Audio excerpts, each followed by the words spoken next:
They didn't bury their treasure here. They buried their dead. I was woken by a gunshot. The rough sounds of scuffles in the dark reverberated in my skull. It took a long time, too long, to draw enough energy to open my eyes, and twice as long to sit up. But finally my feet dangled from the slab. The contraption around my chest glowed faint red at its center and grew brighter each time I moved. My body was difficult to control. The skin felt twisted over bones like I'd slept in a suit one size too small. The first time I stood up, I fell down, hit the stone floor hard, but I stood up, steadied myself on an instrument table, and eventually took my first step, followed by another, and then another. The stone was cold and damp under naked feet. The cave was lit up by lanterns and the excited readouts of machines, all those computers cooling down from their purposes. However long I thought it had taken to open my eyes, my perception of time had been wrong. It seemed I was alone inside the cave. The fight had moved elsewhere. Halfway across the cave, I found my sister. She lay in a ditch of wet rock like a lost doll. I fell on her and wiped the foam from her mouth to check her breathing. It was faint, the same for the pulse in her neck. There was a needle mark where a droplet of blood had beaded up. Before I could try to resuscitate her, her eyes fluttered open, and she smiled up at me. "Who did this to you?" My voice. It felt so strange coming out of my throat. "Your eyes." She was raspy, strained. It was as difficult for her to talk as it was for me to watch her try. "Who was it?" "Doc." The word cut out as she winced in pain. Whatever he had used on her was tearing her insides apart. I told her I could get her help, but she shook her head. "Too far. Won't make it. Just promise." "Of course I will." She smiled again. "It's so nice to see your eyes." Suddenly her smile twisted and she began spasming underneath me. Her body bounced violently up and down, arms and legs slapping hard rock, and I tried my best to hold her still, keep her from hurting herself. My body weight pressed down on her, but soon the spasms stopped. Her eyes lost focus and she exhaled one final small breath. Right there in my hands, my sister died. I allowed myself a moment before my thoughts turned to the good doctor, the man who had promised to give me my life back and ended up taking it from me. As I pictured his face, I became aware of the cave around me growing brighter, the body of another guard now visible, the ocean water where it entered the cave, all of it cast in blood red. The machine on my chest, it fed on my anger. The hotter I burned, the hotter it did, until the cave was like the head of a struck match. As fast as my remembering limbs would take me, I climbed the ladder and exited the cave, emerging into the dark woods which had been my home for too long.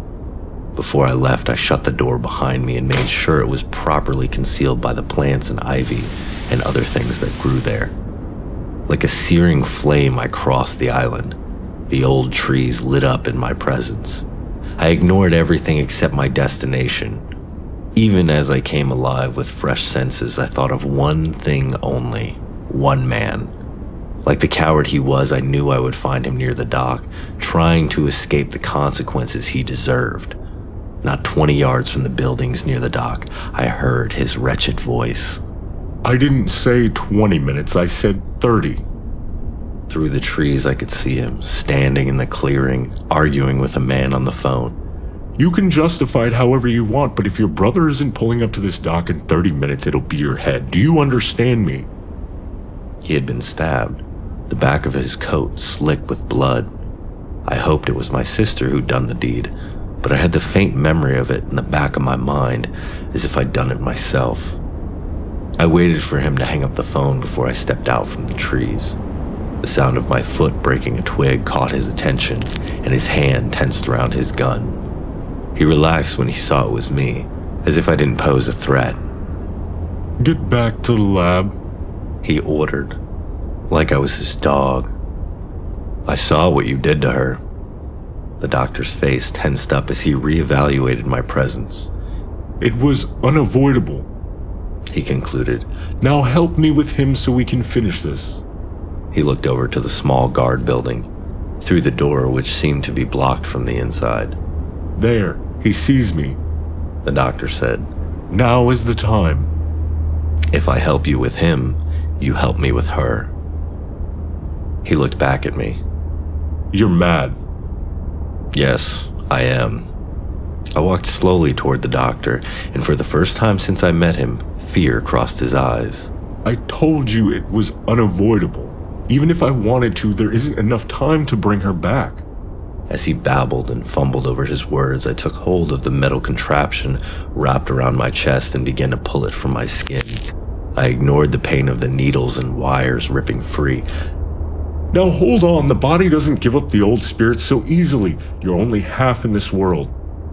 I tore the remainder of the machine off my body and advanced on him, wielding it above my head as a weapon. He stepped back and tripped over a large root, falling on his back. Help me, I said. Of course, he replied. He raised his gun and fired. The bullet screamed past my ear. The rage exploded in my chest as I began to bludgeon him with his own device. There's still work to be done, he screamed, firing again, but I could barely hear him, my ears gone deaf. Not wanting to break the contraption, I threw it aside and choked him with my hands. And even as the bulb dimmed, all was red in the night. With my lungs burning, I left him there and began working on the office door, beating against it with my hands and body. A shout came from inside the small building. I beat on it harder until the wood cracked, and after a minute I pushed it the rest of the way open. A stitched-together man stood frantically typing at the computer. He wore guard's clothes and the parts of a dozen different corpses. A suit which had recently belonged to me. The patchwork man looked at me, at my face, and a look of familiarity filled his eyes, followed by horror. "What?" he exclaimed. He looked down at his hands, turned them over to see the black thread holding them together. "No, you can't!" Using his disorientation against him, I attacked the patchwork man. We fought brutally, each of us laying claim over the same earthly body, and at times I saw the struggle from his eyes. And at times I could feel him seeing it through mine, but his weak, assembled body was no match for mine. He managed to bruise and cut my new face, but in the end, I was the one left standing. As his mismatched eyes grayed over, I read the screen to see what he'd been so passionately writing. "Listen, I'm writing this because I have no phone and no one to email. My father is dead, my mother might as well be. I have no friends and no one to help me. Don't come out here. I'll update tomorrow. I'll be okay. I'll think of something. God, just don't come out here. Before I sign off, I have something to confess. I wasn't just hired to be a guard. That was how it started. But then it became something more. These men approached me and said the doctor was conducting secret studies on the island. They said he'd discovered the soul. The man with the birthmark, he told me the doctor made a breakthrough in something called spirit retrieval, that they wanted me to spy on him, to get it for themselves, or they'd tell people what I did, that I was responsible for my father's death. I didn't believe it at first, but now I think the island is some kind of focal point. Stealing the body parts, that's just phase one. Once they get the spirit into the body, it can be transferred into someone whole, someone alive. That red glow out there, whatever killed the doctor, I think it's the brother. I think I know what he wants. If I make it off the island, that is, if my body makes it to the shore, it might not be me inside of it.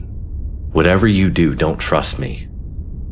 With one bloody finger, I held down the backspace key until I was satisfied, and then hit send. I stripped the patchwork man of his uniform, put it on myself, and dragged his body into the woods to join the others. Let the sniveling men deal with it. The men who sniffed and pried and stole for themselves, like so many maggots I'd come to know.